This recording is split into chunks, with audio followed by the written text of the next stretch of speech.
पद्य की बात कर रहा हूँ। गद्य में मुझे मुंशी प्रेमचंद बहुत शानदार व्यक्ति लगते हैं। कृष्णा सोबती बहुत प्यारी लेखिका हैं, और इस वक्त समकालीन रूप से देखा जाए तो अंकिता जैन। तो ये, और पद्य में निराला है, पद्य में तुलसीदास का कोई तोड़ नहीं है, सूरदास का कोई तोड़ नहीं है, और आधुनिक भारत में अगर मैं बात करूं तो निराला जैसा व्यक्ति कोई नहीं। इन तीनों के बारे में अगर आप पढ़ेंगे तो उन्होंने जनता के बीच के मानस के काव्य को लिखने का प्रयास किया है। और जब कोई भी कवि जनता के बीच के मुद्दों को उठा करके अपनी कविता में जगह देता है तो उसका तात्पर्य यह होता है कि वह अपने अंदर के स्वार्थ से ऊपर उठ चुका है। निराला ने सरोज स्मृति लिखी। सरोज स्मृति सामान्यतः उनकी बेटी की याद में लिखी हुई रचना थी। सरोज उनकी बेटी का नाम था, और बेटी जो थी वो तपेदिक रोग से ग्रसित होकर उसकी मृत्यु हुई थी। सरोज स्मृति को पढ़ने के बाद अगर आप मनोभाव से पढ़ेंगे तो आपको पता चलेगा निराला सचमुच निराला क्यों है। निराला का समकालीन कवि भी उनके आसपास नहीं भटकते, कोई नहीं भटकते। या फिर आप देखेंगे कोशिश मैथिलीशरण गुप्त जी ने अच्छी की है। मैथिलीशरण गुप्त भी अपने क्षेत्र में एकदम महारथी आदमी है, लेकिन निराला एकदम सचमुच निराला है। उन्होंने सारे पैमाने तोड़े, किसी प्रकार की आडंबर, कोई जो पुरानी प्रथाएं चल रही थी उनको किसी को नहीं माना। उन्होंने नए छंदों का गठन किया। जिस तरह से छायावाद युग में जयशंकर प्रसाद एक नए स्तंभ के रूप में उभरे, उसी प्रकार से निराला भी हिंदी साहित्य को एक अलग लेवल पर लेके गए। तो हम जो समझने का प्रयास कर रहे हैं आज की क्लास में कि निराला हिंदी साहित्य में किस तरह से महत्वपूर्ण है, निराला हिंदी साहित्य में सचमुच सूर्यकांत त्रिपाठी निराला को निराला क्यों कहा गया, इसके कौन से कारण हैं, ये सब हम कहां से सीखेंगे, आज की क्लास से सीखेंगे। और मजे की बात बेटा ये है कि आज की क्लास में ही आपको ये सीखने को मिलेगा कि सूर्यकांत त्रिपाठी निराला ने जो बादल का राग और संध्या सुंदरी लिखते वक्त साहित्य में किन किन नए मानकों को स्थापित किया, वो भी हमें देखने को मिलेगा। तो फटाफट से बिना समय गवाए हुए शुरू करते हैं आज की क्लास। शानदार है। क्वेश्चन क्या है, निराला जो है जीवन परिचय के लिए बड़े इंपॉर्टेंट है। आपके सिलेबस में सूरदास है, आपके सिलेबस में तुलसीदास है, इनको आप नहीं छोड़ सकते। उसी तरीके से निराला को भी नहीं छोड़ सकते। मैथिलीशरण गुप्त आपके जब मैं पढ़ाऊंगा तो मैं आपसे कह सकता हूं कि मैथिलीशरण गुप्त का जीवन परिचय आप छोड़ सकते हैं। केशव दास मैं आपको पढ़ाऊंगा तो मैं आपको बोल सकता हूं उनका जीवन परिचय आप छोड़ सकते हैं। लेकिन तुलसीदास, सूरदास, कबीरदास और आपके निराला, ये जो है ना, इनके बिना पेपर नहीं बनता। इन चार में से कोई ना कोई आपको दो देखने को मिल ही जाएंगे। तो आपको अगर हिंदी साहित्य में सामान्य अपनी पकड़ अच्छी करनी है तो बेटा आपको इन तीन चार कवियों के बारे में जानकारी रखनी ही होगी। ठीक है, अब शुरू करते हैं हमारा आज का सेशन।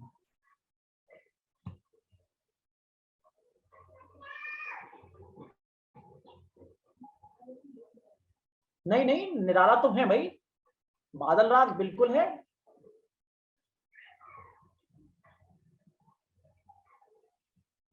बिल्कुल है। अगर मैं इसको एक बार चेक कर लूं कि सिलेबस से हटा है नहीं हटा है, या फिर साइंस वालों के लिए आर्ट्स वालों के अंदर, मैं आपको देख के बता दूं। लेकिन मुझे जितनी जानकारी इस वक्त मुझे पक्का पता है कि बादल का राग या फिर सूर्यकांत त्रिपाठी निराला आपके सिलेबस में। चलिए पढ़ते हैं। 1899 ईस्वी को मैं आपकी इनकी कहानी ऐसी सुना देता हूँ, बहुत पढ़ रखा है मैंने इनको। इनकी राम की शक्ति पूजा मेरी प्रिय कविताओं में से एक है। तो सूर्यकांत त्रिपाठी निराला का जो जन्म हुआ था 1899 ईस्वी को हुआ था बंगाल के महिषात राज्य के मोदनीपुर जिले में। ऐसा है ये ना, फिर काफी समय तक इलाहाबाद रहे थे। तो इनकी रचनाओं में बंगाल का और इलाहाबाद दोनों का टच दिखाई देता है। पत्नी का देहांत हो गया, पत्नी बहुत प्रिय थी, उस पत्नी से इनको एक संतान प्राप्त हुई थी जिसका नाम सरोज था, वो लड़की थी। जीवन अभाव में ही था, धन बहुत ज्यादा नहीं था, और एक समय के बाद ये एक तनाव में भी थे कि यार मेरे पास पैसा नहीं है, मैं अपनी पत्नी को भी नहीं बचा पाया। ठीक है, मैं इसको एक बार देख लूंगा। ठीक है प्रज्ञा।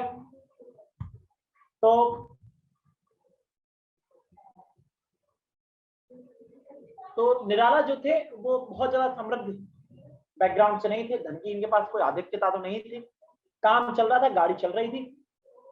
पत्नी का देहांत हो गया, फिर एक इनकी बेटी सरोज थी, इन्होंने अपना संपूर्ण जीवन सरोज की तरफ केंद्रित कर दिया।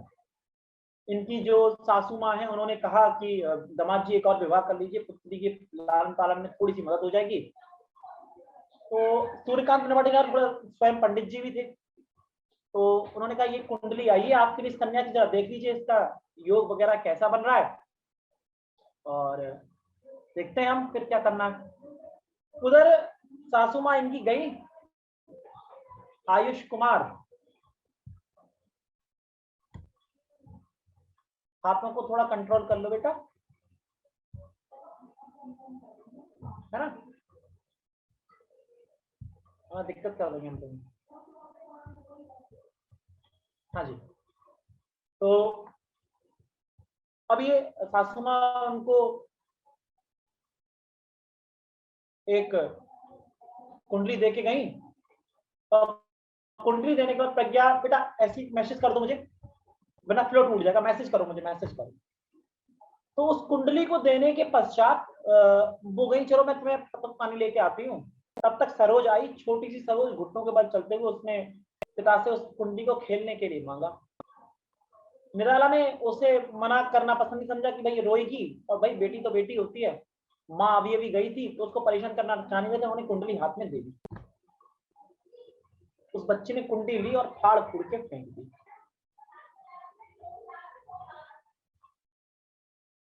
सासू माँ आई, उन्होंने कहा कि बेटा दामाद जी आपने वो देख ली क्या, कुंडली उंडली? तो दीदी हाँ ये देख ली, ये पड़ी है। बोले ये क्या है? बोला ये मेरे लिए प्रकृति का संकेत है कि मुझे दूसरा विवाह नहीं करना। अब मैं अपना संपूर्ण जीवन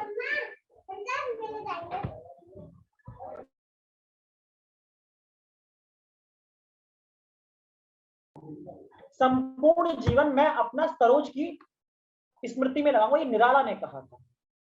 और ये बताते हैं कि निराला ने जो सरोज की स्मृति में जो कविता लिखी, सरोज स्मृति, वो हिंदी साहित्य में नए मानकों को स्थापित करके गई, इस संदर्भ में कि एक पिता अपनी पुत्री के सौंदर्य वर्णन को कितना स्पष्टता वर्णित कर सकता है कि वह उसकी पुत्री का ही सौंदर्य लगे। ये एक चैलेंज था निराला को लिखने के लिए, लेकिन उन्होंने चैलेंज को बहुत अच्छे से बखूबी निभाया, और सरोज स्मृति में जो एक नया मानक था उन्होंने स्थापित किया। फिर बताते हैं कि निराला जो थे वो कहीं अपने भ्रमण पे ही थे, निराला थे तो भ्रमण पे थे। एक दिन खबर आई कि सरोज की तबीयत खराब है, तो उन्होंने उपचार वगैरह करवाया, वैद्य वगैरह थे, लेकिन संभव नहीं हो पाया। सरोज की मृत्यु तपेदिक यानी टीवी से हो चुकी थी। उस वक्त टीवी बहुत भयंकर बीमारी में से, और आज भी आप गांव में जाएंगे, किसी से बोलते कि टीवी होगी तो परेशान हो जाएगा। टीवी आज भी गांव के लोगों को बहुत डरावनी है। अलग किताब में बेटा अलग अंतर दिया जा सकता है, इसमें कोई बहुत बड़ा वो नहीं है।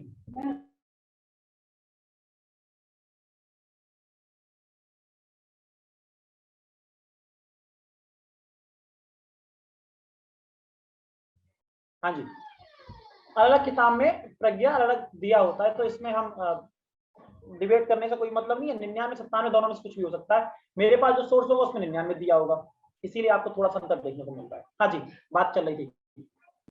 तो सरोज की मृत्यु हुई, उससे निराला को एकदम बहुत बड़ा झटका लगा कि मैं एक अच्छा पिता भी नहीं हूं, मेरे पास इतना धन भी नहीं है कि मैं अपनी बेटी को एक सही से वैद्य के पास, सही से डॉक्टर के पास दिखा पाऊं। मामला पैसे का ही था। और तब निराला और ज्यादा व्यतीत हुए। पत्नी की मृत्यु के पश्चात सरोज की मृत्यु का होना निराला के जीवन में बहुत बड़ा क्रांतिकारी परिवर्तन लाया। महादेवी वर्मा के सानिध्य ने मिला इलाहाबाद में। तो महादेवी वर्मा के यहाँ, इनके पास ना अपना घर था, ना खाने को कुछ था, ना पीने को कुछ था। एक दिन बहुत ठंड का समय था, ठंड कड़ाके की पड़ रही थी, इलाहाबाद की ठंड, और ये संगम के किनारे ठंड बहुत तगड़ी होती है इलाहाबाद में। तो ये महादेवी जी के पास पहुंचे, मिलने गए होंगे किसी कार्य से। तो उन्होंने कहा भैया ये आपके पास क्या कोई कपड़े नहीं है क्या? बोले नहीं ये ठीक है। तो उन्होंने एक सॉल, कीमती सॉल महादेवी वर्मा ने निकाल के इन्हें दी, कही आप ये ओढ़िए। तो निराला वो सॉल ओढ़ के गए थे। रास्ते में देखा एक भिखारी ठंड में कपकपा रहा है। तो उन्होंने कहा ये व्यक्ति तो भोजन भी नहीं कर पाता होगा, तो इसमें तो समस्या ऐसे बहुत ज्यादा है। तो उन्होंने अपनी सॉल उतार करके उसे दे दी, और स्वयं जाड़े भर ऐसे ही है। ये निराला थे। तो महादेवी ने भी हाथ जोड़ा कि तुम्हारा कुछ ना हो सकता, कोई व्यक्ति आपको कितना दे सकता है। तो नागार्जुन ने इनके बारे में लिखा है, बाल झबरे फटी लुंगी नग्न तन, बाल झबरे फटी लुंगी नग्न तन, किंतु अंतर्दीप्त था आकाश सा उन्मुक्त मन, हमने उसे मरने दिया रह गया घुटकर पवन, अब भले ही याद में करते रहो 100 100 पवन। नागार्जुन जो कह रहे हैं कि बाल झबरे फटी लुंगी, इनके बाल बिखरे हुए रहते थे, लुंगी फटी हुई थी इनके पास, बाल झबरे फटी लुंगी नग्न तन, किंतु अंतर्दीप था आकाश सा उन्मुक्त मन। उनका मन जो है दीपक के समान प्रज्वलित था, हमने उसे मरने दिया, रह गया घुटकर पवन, अब भले ही याद में करते रहो सौ सवन। मतलब जीते जी तो सुख दे नहीं पाए, अब मरने के बाद उन्हें हम किताबों में पढ़ रहे हैं और पढ़ा रहे हैं। तब हम ऐसा क्यों नहीं कर पाए कि उनके लिए हम धन दे पाते, संपत्ति दे पाते, थोड़ा सा शायद हम उनकी सेवा कुछ कर पाता। नागार्जुन के साथ भी यही हुआ। नागार्जुन को अगर आप पढ़ेंगे तो नागार्जुन भी इंग्लिश साहित्य के उन कवियों में से एक हैं जिन्होंने बहुत शानदार सेवा करी, जिन पे लोग थीसिस लिखते हैं, जिनको लोग पढ़ते हैं, लेकिन उनका जीवन एक बहुत ही अभावों में गया, बुरी तरीके से परेशानियों में इन्होंने अपने जीवन को गुजारा किया। खैर, तो ये था निराला का जीवन परिचय। इनकी रचनाओं के बारे में बात करूंगा मैं।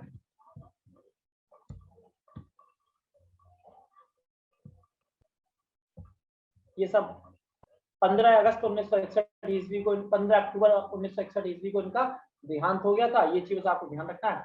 साहित्यिक गतिविधि आपसे जब बात की जाए तो साहित्य में योगदान या साहित्य में इन्होंने क्या कार्य किया, तो वो आपको लिखना है कि छायावाद के प्रमुख स्तंभों में से एक थे।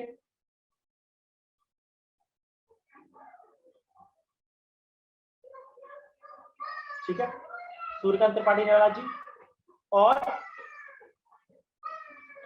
उपन्यास, कहानी, आलोचना, निबंध, सभी क्षेत्रों में ही रचनाएं मिलती हैं इनकी, और यह कवि के रूप में अधिक विख्यात हुए। निबंध भी लिखा है इन्होंने, आलोचना लिखी, कवि के रूप में ज्यादा इन्हें ख्याति मिली।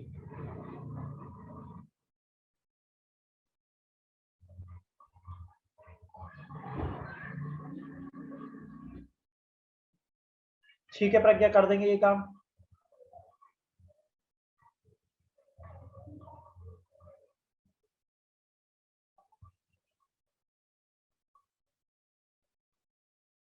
ठीक है जी, हाँ जी।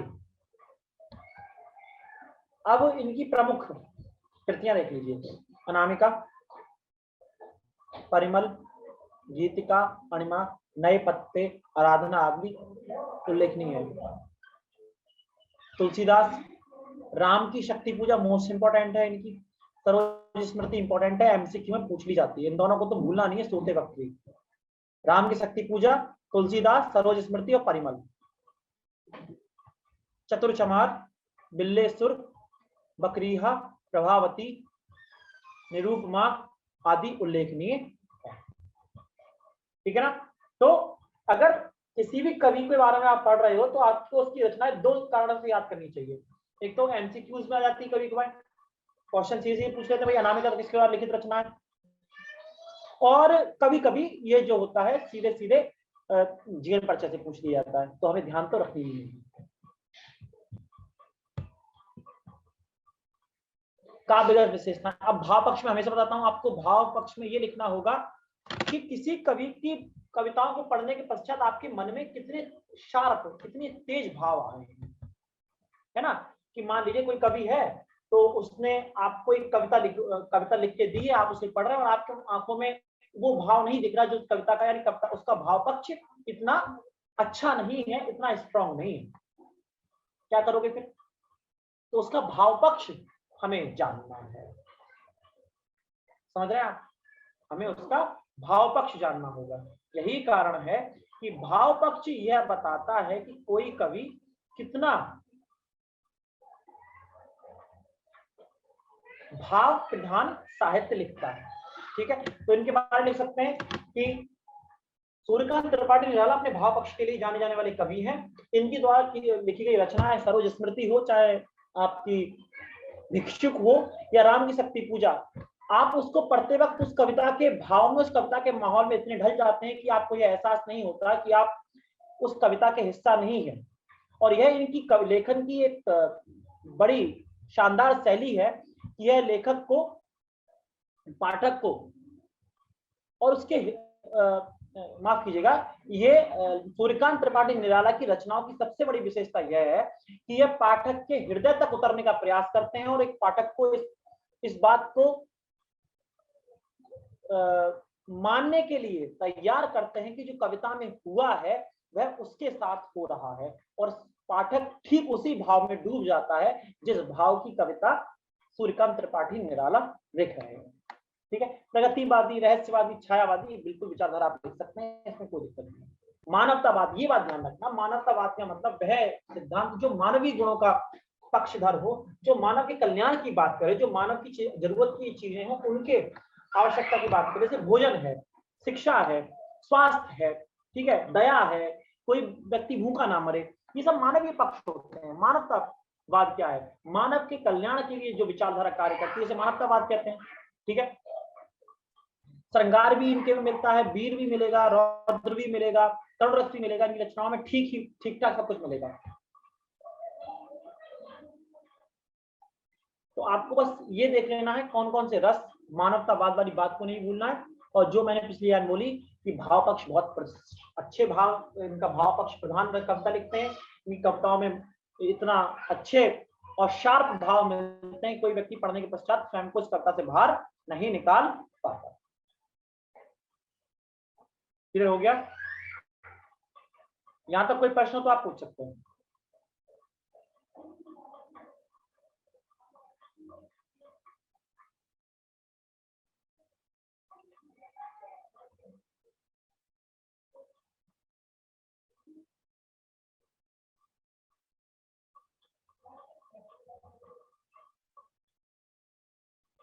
कोई प्रश्न हो यहां से तो पूछिए, उसके बाद हम आगे बढ़ते हैं।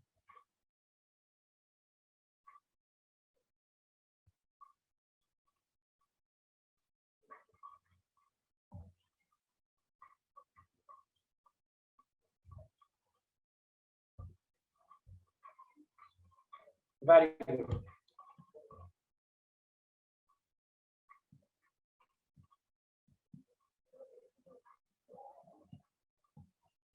हम सीधे पहुंचते हैं निराला जी की व्याख्या पर।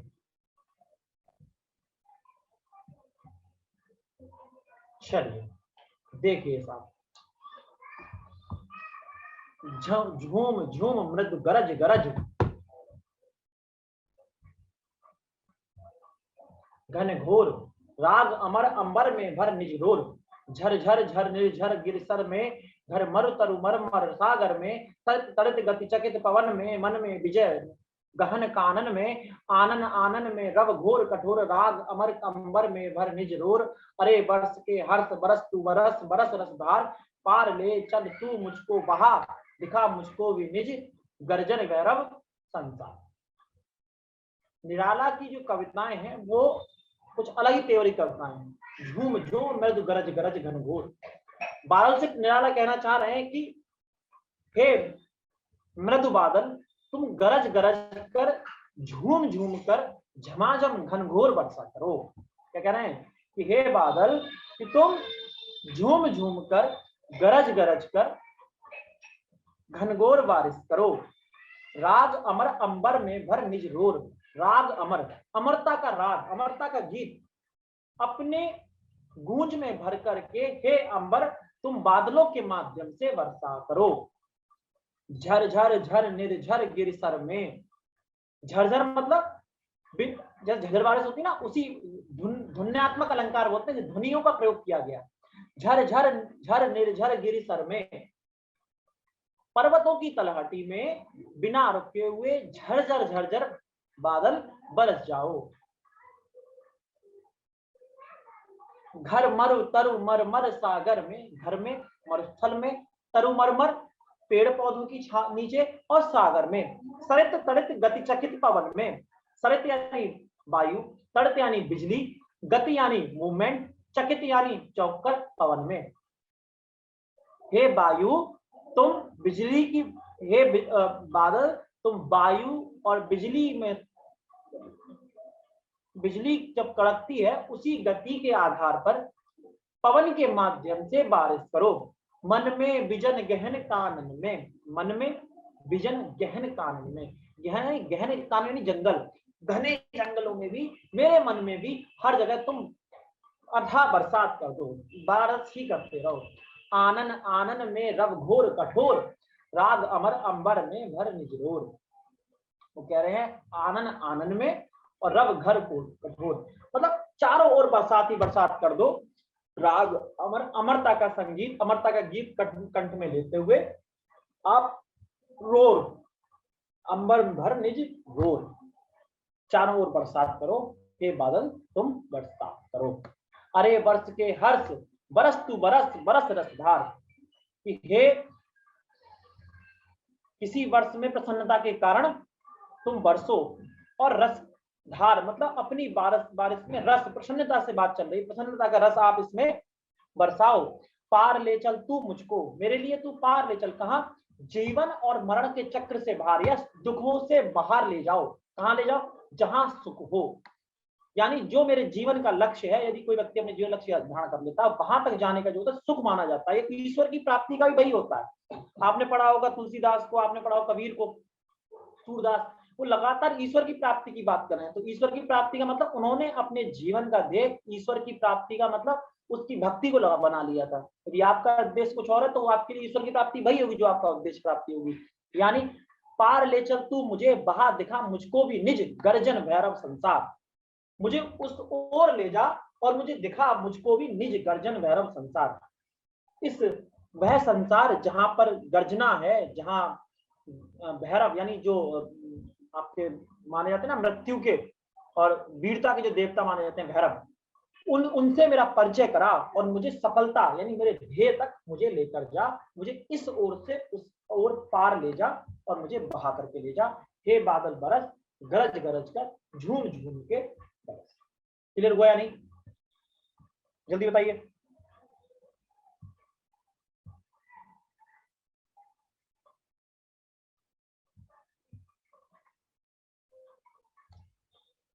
फिर से देख लीजिए एक बार इसको। झूम झूम मृदु गरज गरज घनघोर, झूम झूम कर हे बादल, हे मृदु बादलों, गरज गरज कर घनघोर बरसात करो। राग अमर अंबर में भर निज रोर, अपने अपने ध्वनियों में एक राग, एक गीत भर के हे अंबर बादलों के माध्यम से तुम बरसात करो। झर झर झर निर्झर गिरिसर में, पर्वतों की तलहटी में, तो पर्वतों की तलहटी में बरसात नहीं होती, जो वृष्टि छाया प्रदेश होते हैं। अब ज्योग्राफी कॉन्सेप्ट जब समझना समझ ही लो। देखें, मान लीजिए ये वायु यहां से उठी, ठीक है, तो वायु यहां टकराकर यहां बारिश कर देगी, ठीक है, और यहां से निकल जाएगी फिर सीधे, यहां बरसात नहीं होगी। क्यों? क्योंकि ये जो तट है ये पवना विमुख, पवना विमुख वायु की दिशा के विमुख ढाल है, इन्हीं ढालों पर कोई बरसात नहीं होती। इसी को बोलते हैं वृष्टि छाया प्रदेश। क्या बोलते हैं? वृष्टि छाया प्रदेश। वृष्टि छाया प्रदेश क्या है? यही। क्लियर हुआ? फिर से समझ लो। तो कहां पढ़ते हैं हम लोग? घर झर झर झर निर्झर गिरिसर में, पर्वतों की तलहटी में बिना रुकावट के झरझर झरझर बरसात करो। घर मरु तरु मर मर सागर में, घरों में, मरुस्थल में, तरु मर मर मतलब कोई सिकुड़ता हुआ सागर है, ठीक है, और सागर में जहां अथाह पानी है वहां पर भी आपको बरसात करनी है। ऐसा नहीं कि आप भेदभाव कर रहे हैं। सरत तड़ित गति चकित पवन में, तालाबों में, ठीक है, और जो बिजली की गर्जना हो रही है, जो बिजली तड़प रही है, उसकी गति से पवन चकित हो सकती है। मन में विजन गहन कानन में, मन में भी और घने जंगलों में भी, आनन और आनन में रवघोर कठोर, आसपास चारों ओर हे बादल तुम बरसात करो, और अपनी ध्वनि में एक अमर रात को लेकर के आप बरसात करो।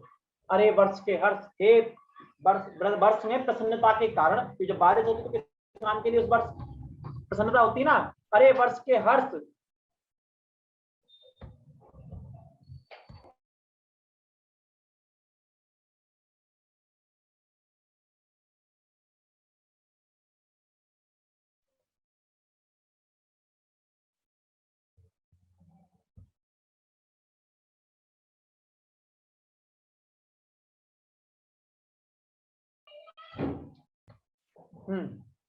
अरे बरस के हर्ष, अरे प्रसन्नता के साथ बरसो, अरे वर्ष के हर्ष।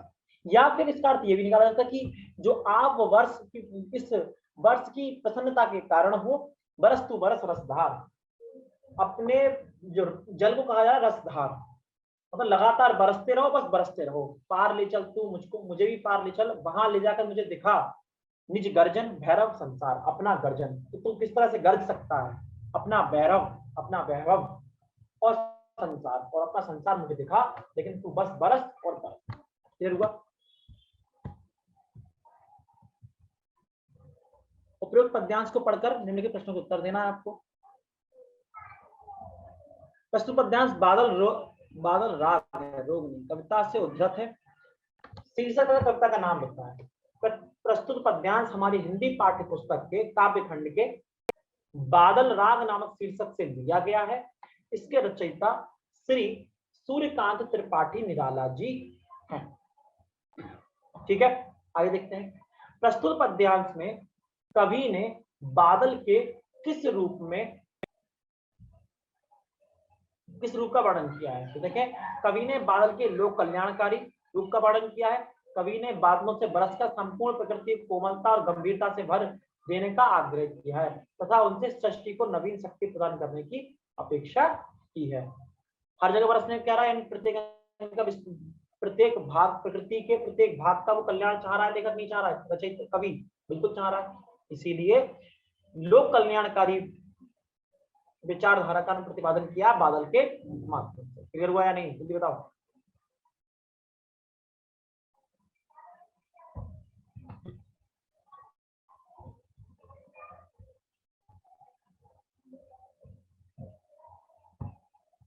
पार ले चल तू मुझे वहां दिखा, मुझको भी निज गर्जना से क्या आशा है? कवि बादलों से इतना अधिक बरसने के लिए कह रहा है कि वह भी उसके साथ चले, फलस्वरूप इस भीषण संसार में, जगत में, कि उस पार पहुंचकर मैं भी तुम्हारी गर्जना भरी संसार को देखने के लिए भयावह देखना चाहता हूं, जिसे भयावह मैंने कहा भैरव, डरावना, तुम बरसकर मेरे अस्तित्व को अपने में विलीन कर दो। ठीक है, कुल मिला के वो जीवन मरण के मोक्ष प्राप्ति की, मैंने कहा उद्देश्य प्राप्ति के लिए कहा गया है। तो बस वही, आप कुछ भी लिख सकते हैं, दोनों ही बातें एक जैसी। प्रस्तुत पद्यांश में कवि ने बादलों से क्या आह्वान किया, देखिए इसका उत्तर।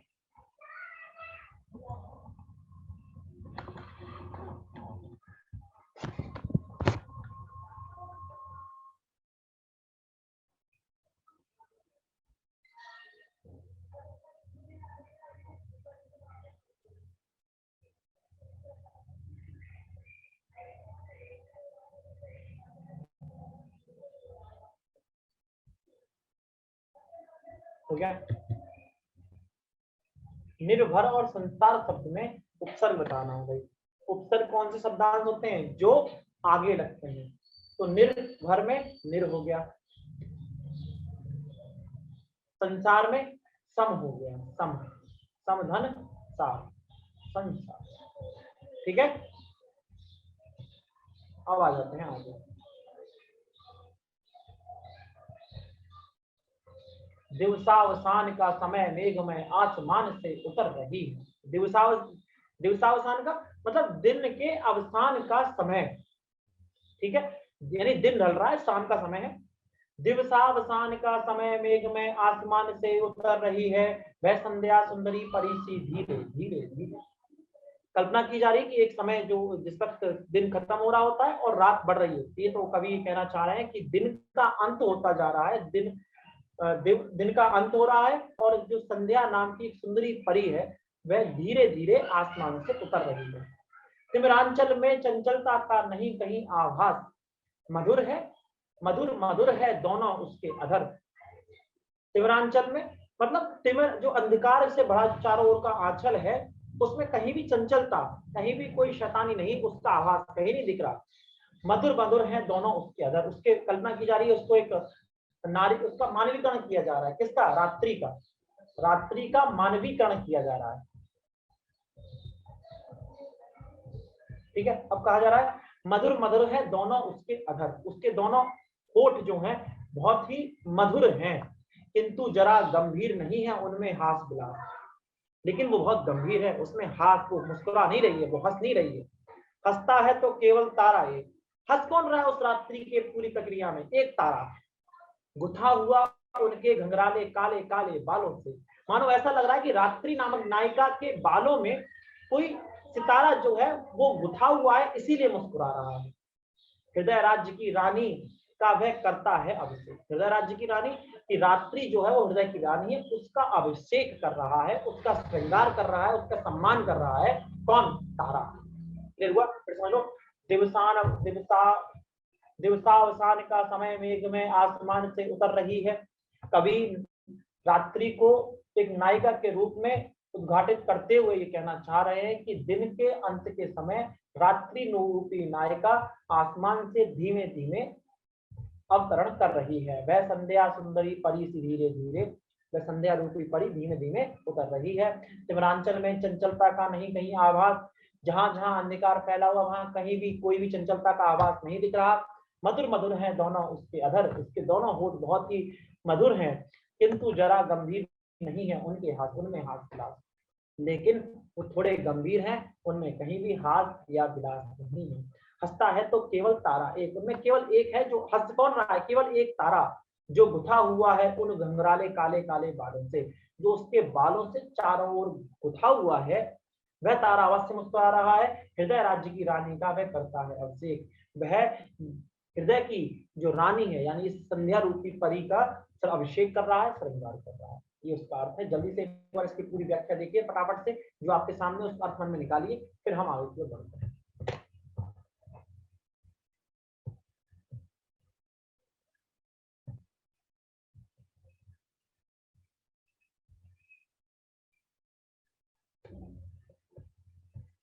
और जैसे ही हो मुझे बताओ।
अलसता की सी लता किंतु कोमल कोमलता की वह कली, सखी नीरवता के कंधे पर डाले बाह, छांसी अंबर तक से चली, नहीं बजती उसके हाथों से कोई वीणा, नहीं होता कोई अनुराग रोग आलाप, नुपुरों में भी रुनझुन नहीं, सिर्फ एक अव्यक्त शब्द सा चुप चुप चुप है गूंज रहा सब कहीं।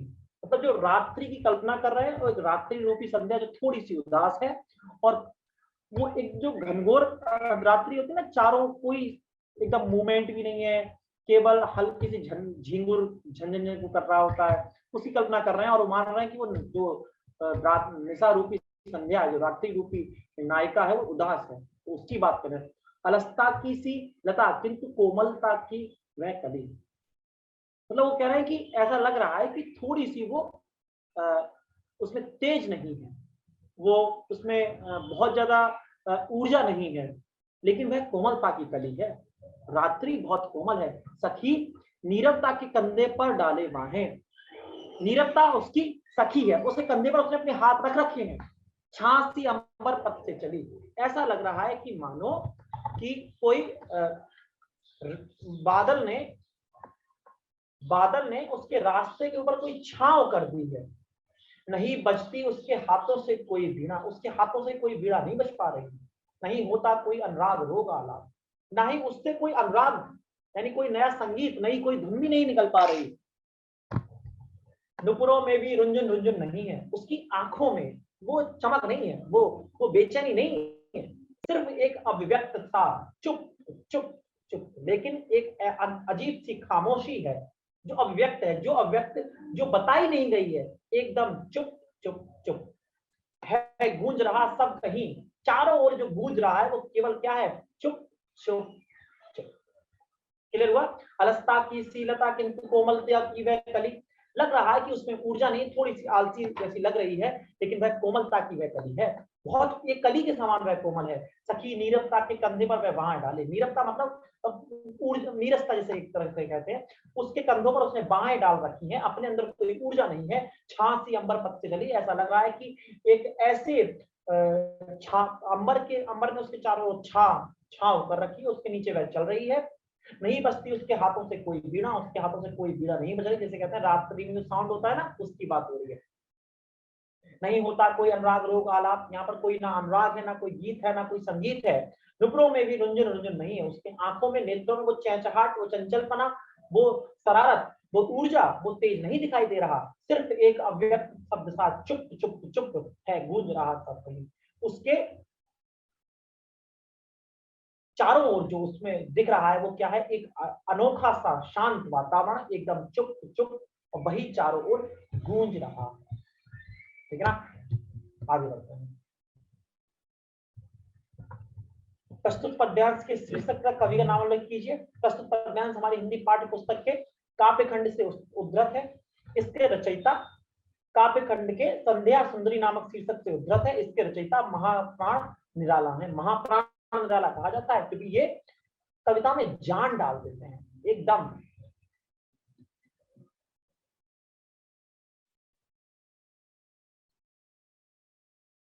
संध्या रूपी सुंदरी का चित्रण कवि ने कैसा किया? संध्या रूपी चित्रण का क्या है कि भाई उसका मुख बहुत गंभीर है, उसके नयनों में एकदम चंचलता नहीं है, उसके होठ जो है बहुत मधुर हैं। लिख दीजिए। उसके बालों में एक तारा गुथा हुआ है जो बहुत प्रसन्न है ना, जो उसका अभिषेक कर रहा है। यही सब बात जो कविता में थी। गुथा हुआ तारा किसका प्रतीक है? गुथा हुआ तारा ऐसा प्रतीत हो रहा है मानो जैसे वह हृदय राज की रानी का अभिषेक कर रहा हो, उसका श्रृंगार कर रहा हो, उसकी सुंदरता को बनाए हुए। नहीं। प्रस्तुत पद्यांश में कवि ने संध्या सुंदरी को किसके समान बताया है? अब देखें भाई किसके समान बताया है। प्रस्तुत पद्यांश में कवि ने संध्या सुंदरी को आलस्य के समान बताया, क्योंकि एक आलसीपन, नीरसता, ऊर्जा नहीं है, बताया है। किंतु कोमलता की वह कली, पंक्ति कौन सा अलंकार है? इसमें बेटा रूपक अलंकार होगा। अनुप्रास अलंकार सभी में होता है, रूपक अलंकार भी होगा। आप चाहे तो इसमें रूपक भी लिख सकते हैं और अनुप्रास भी लिख सकते हैं, तो इसका तनाव मत लीजिएगा। और एक बात मैं आपको बता दूं कि जहां आपको कोई अलंकार ना मिले वहां आप लिख दीजिएगा अनुप्रास। ठीक है ना? वहां कौन सा अलंकार लिख सकते हैं? अनुप्रास।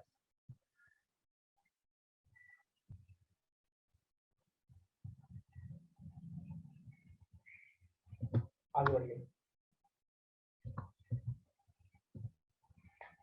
अब एक चीज मैं उसके बाद क्लास का एंड करूंगा। एक चीज आपको ध्यान जो रखनी है बेटा, वो क्या रखनी है? हमने निराला को पूरा पढ़ लिया, निराला में मैंने कुछ भी नहीं छोड़ा, बहुत इंपॉर्टेंट है निराला, इसीलिए मैंने सारा पढ़ाया था। बस एक बार ध्यान रखना, आप एक बार घर जाके घर पर HW जो है वो आपको ये करना है कि इनका जो जीवन परिचय है ना उसको जरूर देख लेना। जीवन परिचय, अब इसमें 2 ही कविताएं हैं, 2 ही व्याख्याएं हैं जो इंपॉर्टेंट है, तो इनको छोड़ने का सवाल भी नहीं बनता। तो क्या करना चाहिए हमारे लिए? सर दोनों व्याख्या एक बार देख लेनी है, पढ़ लेनी है, जो मैंने लिखी है, जो मैंने सुनाई थी आपको, दोनों व्याख्या, बस इतना ही काम है आपका और हो जाएगा। हो जाएगा नहीं हो जाएगा, जल्दी उठाओ फटाफट, जल्दी बोलो, हो जाएगा नहीं?